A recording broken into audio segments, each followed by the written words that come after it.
Hello ratbags, my name is Jade, welcome to a news video. Today a preview, in fact, taking a look at Hood, Outlaw and Legends. Now this game got announced last summer and then we had a release date at the Game Awards in December. I kind of feel like it's going under the radar a bit. There's been some new interviews though with the developers, Sumo Digital. I'm going to go over some of that info, talk to you about the classes and what you can expect from this PvP third person experience.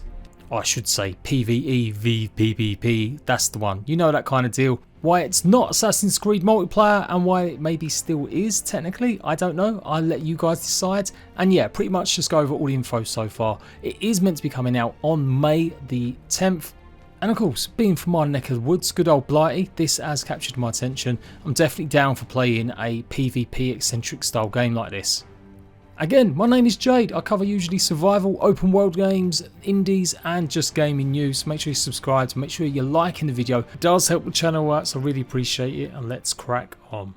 So maybe some of the boring background stuff. Sumo Digital, the makers of Sackboy's Big Adventure, worked previously on games like Hitman 2, Forza Horizon 4, and of course co-producing, making Crackdown 3. Yeah, the less said about that one the better. They are doing this on their own. This is their brand new IP, their first own IP in quite a few years, and it seems to be their big bet. 4-player versus 4-player in teams where the objective is a heist. You're going to be getting a loot from a location. You need to get the key to that loot from a sheriff, which is a pretty big bad guy. There's going to be multiple NPC enemies dotted in and around. You have to take care of them, all the while avoiding the other team. So I've pretty much cobbled together interviews, the website information, and taken a look at some of their preview videos just to give you an oversight.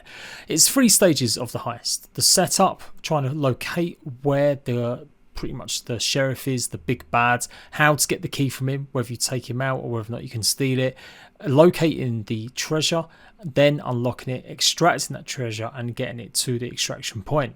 That third final stage is then defending that point, because the other player team will be alerted that you've got the treasure and you've got to try and just escape with it in your hands before the other team can ambush you and take you out. Or you take them on, win, defeat them, and hopefully you won't have too many more problems. Although it does look like the NPC enemies will try and take you on still when you're trying to get the loot at the very end. It sounds darn cool. Like, I remember back in the day when Assassin's Creed started doing their multiplayer stuff, it was buggy, it wasn't really cohesive. There were big issues with it when you try and take on other players, but there were some elements that I found interesting, and I think the idea that we'd have a team-based game like this, a heist game, effectively what the devs have been speaking about in a lot of interviews, I think that could be really good, as long as it can't be gamed too easily, as long as there really are differences in how you take on every sort of map, location, guards, enemy types, and so that it's not a case of the enemy team always just camping you exactly the same spot. So that's kind of the premise of the game. Let's delve into the lore a little bit and history of the game or the protagonists. I may break some hearts right now, but Robin Hood isn't actually a real person. There are amalgamations of where it may come from, different people that may perform deeds over centuries, but there is no particular Robin Hood that did any of the stuff that happened in this time. It is fictional. Don't get me wrong, there have been people called Robin Hood and it could be loosely based in certain areas, but there certainly isn't anything to say he was a criminal that robbed the rich. Hood was generally attributed to being a petty thief, a criminal, and then Robin is obviously robbing someone, and that's how a lot of historians and people think the name came to be. And so anytime a criminal did something for the common man, then they may have been attributed the title of Robin Hood. I feel like I've got to point that out. It is their own little universe. It's got their own bad guys, the Order, where they'll kind of be in charge of everything. So yeah. So let's delve into the classes themselves and their skills, abilities, traits, etc. and try and gauge what kind of playstyle you might be choosing when the game launches. There's 5 components that make up each class: weapon, trait, ability, perks, and then gear. Does seem like they're going to add a lot more in the future, and there may be a chance to unlock new ones, but let's start with Robin. The weapon for the Ranger, as you would expect, is the longbow. Charged shots for increased power and more range. Its skill is that it can tag targets for much longer when surveying the battlefield or the area, and its ability is Farsight. You can channel the forest power, draw an ethereal arrow that explodes shortly after impact. The Ranger does have some melee capabilities as well. You'll be able to use your arrows pretty much as blades, and you can make him even better sniper. And in terms of gear, you'll be able to blind targets for a short duration with a small area effect using a volatile gunpowder gourd. i.e. flashbangs. So the typical sort of sniper, long range, ranger class. I do like the sound of using the arrows as blades for sure. Now the hunter class, Maid Marian as she's otherwise known, she's got the crossbow as her main weapon. You can fire a single bolt or you can charge it for a multi-shot, and the devs have made it mention that it seems a little bit like an SMG class. The Shadow is a blade and dart. You can perform assassinations on state guards from any direction while concealed. So that's kind of a curious mix. Go for the assassination. If you get caught, you can unleash a volley of arrows in quick succession, and then sneak back in with your ability, which is the Shroud. Become undetectable to guards and almost invisible to rival players. For the perks, you'll be able to make the firebolts go out quicker. You'll also have more stability while shooting, but you may reduce the amount of ammo you've got. And you can reset your invisibility every time you perform an assassination to create a deadly combo kill streak. So in the right hands, the hunter could be absolutely lethal. Smoke, cover the target area in a cloud of darkness, obscure visibility and prevent tagging. Now the Brawler is Little John. Huge massive hammer as his weapon, lots of big sweeping movements or a massive overhead crush. The Brawler is the strongest of the group. He can raise the portcullis gates, and apparently he can walk quicker while carrying the treasure chest when you try and make your escape. His ability is the Wraith ability, going to give you more offensive and defensive capabilities, so I'm guessing it's going to make him just a little bit stronger for a small period of time. And the perks, you'll be able to do things quicker. In fact, actually the idea of carrying the chest, this is part of the perk rather than necessarily the trait. You'll also be able to speed up your winching, and you can increase your momentum while you're in a fight, damage boosts, or maybe get an ability linked to the amount of damage taken. He also has access to an explosive, so you'll kill all and any targets in the proximity of the blast. This is looking more like a timed thing with a delayed fuse. And then the Mystic. If you're trying to cling to this as a traditional Robin Hood game, I guess it's Friar Tuck. We'll have changed his name slightly here to Tuck. So he's got a massive flail. You can launch it forward to perform powerful impact, or just swing it around to get some space. You'll stun enemies for a short duration, and that means other players can come and do damage. His trait is that with his stamina and his breathing, it regenerates at a lot quicker rate. His ability is his instinct. You'll be able to highlight obscured enemies for teammates and heal those within close range. Now this is where it gets a little bit more supernatural. With his perks, you can channel vampiric powers to leech life from opponents or choose to benefit from increased attack damage when at full health. So yeah, be careful for him munching on your neck. And then finally, gear is poison. Disperse enemies with a long-lasting elixir, which drains the stamina and impairs the vision of those affected. So pretty much a heal support class. So you'll have a hideout that you'll be able to visit. Again, much like these kind of live service games, it's important to recognise somewhere as your home.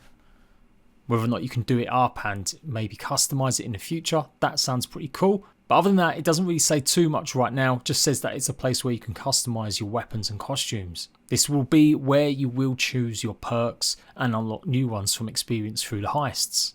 Now some of the locations are pretty epic. Got this graveyard, Gideon's Rest, marshlands, the Newton Abbas, the coastal Care Mithra Castle, and the Citadel at Lionsdale. And then finally an outpost, New Barnsdale. Each one of these maps can have up to 40 different enemy AI patrolling, and does look like they're going to be adding more maps and more classes in the future as the game progresses through its seasons or battle passes. There is some pre-order bonus, 3 days early access, yada yada. I'm not a big fan of that kind of thing, and I'm not too keen or obsessed with pre-order skins. It's there for people that want it. Now of course it is going to be a fully cross-platform game, available on the Xbox Series X, S and PS5 as well as the older gen consoles, and it is going to be a Epic Games Store game. Now that doesn't mean cross-play, it just means cross-platform, so you will be able to buy it on a PS4, buy it on a PS5, etc. No word yet about whether or not your progress carries over. I imagine it will do, as it is looking likely a live service game, so I can't see any reason why not. They're pricing this at £25, and that's for the standard edition. You will need the PS Plus required for the online play, and it still does have some PS4 Pro enhancements at the moment listed. I'm guessing this will change once they get more news about the PS5 edition. And I'm sure it will go the same for the Xbox, that you need the Xbox Live to play online. And the Year 1 edition pretty much has Battle Pass stuff. You'll get the Season 1, 2 and 3 Battle Passes, so I'm guessing they're going to be rolling out every 3.5-4 months. You will get that 3 days early access, that pre-order the Forest Lord pack, Again, I'm not super keen on this kind of stuff, especially for a game, a brand new IP. I think it's probably a bit risky to be having multiple editions, particularly for a PvP game that I would argue you could possibly say could be free. I don't really want to compare it too harshly to Battle Royales, but any sort of PvP experience or games that only rely on a PvP online experience, I feel like they have got to contemplate what they're doing with their price points and does it match some of the free-to-play stuff that's going around. Particularly when a game like this one does have battle passes, it's saying it's going to have battle passes all throughout the season, so why are we paying upfront for a game if you're going to add 3 or 4 battle passes? Also take into account that we don't know anything about the game modes that are going to be coming with it. They've said in a few interviews they're working on stuff like that, but whether or not that's going to be there at launch or it'll be added, again, I don't really want to spend 25 quid on just one game mode. I think, again, that would be pretty much bad value. So again, all this could be cleared up. There may be a big splurge of info, I'm sure, ahead of time that will say, yep, this is coming. We're going to get loads of new game modes. But yeah, for right now, what we know, the one game mode of the highest experience versus 4 other players, yeah, I don't see 25 quid as being pretty good value. I'm sure I'm going to have angry commenters saying Overwatch launch much more expensive and this game and that game and everything else. But like I said, it's got so many key things in common with Battle Royales, free-to-play ones, that yeah, I just find it hard to swallow that. But we'll see what happens with that. There have been some good PvP eccentric games like Hunt Showdown, which has kind of got the similar vibe of going in, doing an objective, avoiding other players or taking them out.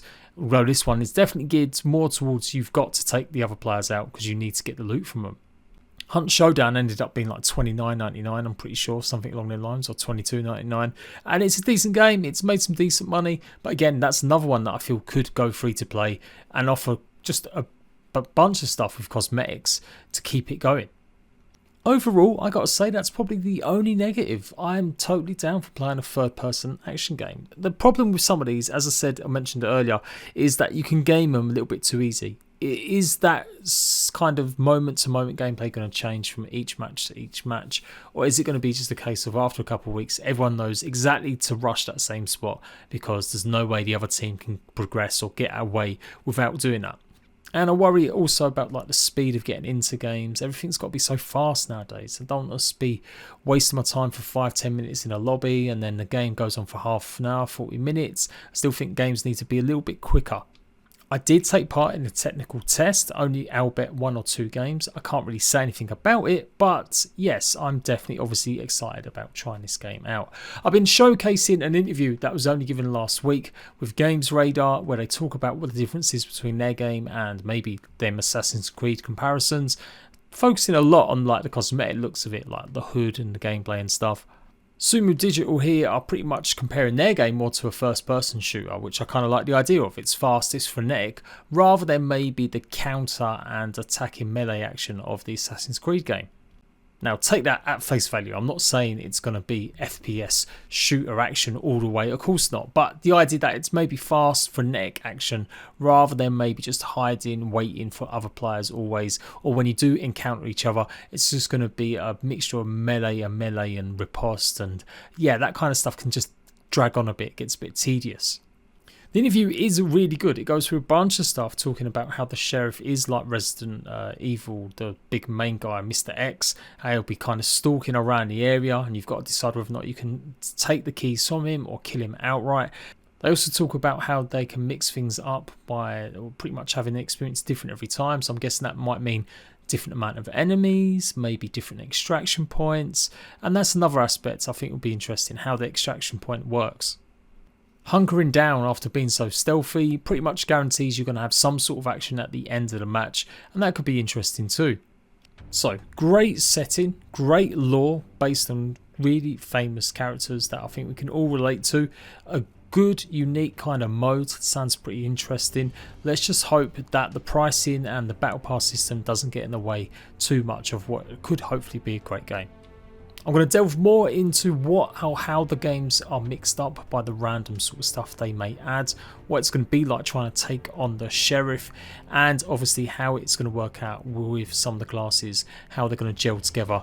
Kind of hope there is like a skill cap sort of thing where you really are going to have to spend a lot of time with each character to really get to grips with it. It's not going to just a case of choosing any single one and being able to win a day all by your own. getting team play is crucial, and I like the idea that you really have got to be talking to your teammates and organising it, and you know, really having these epic encounters with other teams. So yeah, I'll delve deep, and I'll hopefully see you for more info about Hood, Outlaws and Legends very soon. Until next time, Ratbags, laters.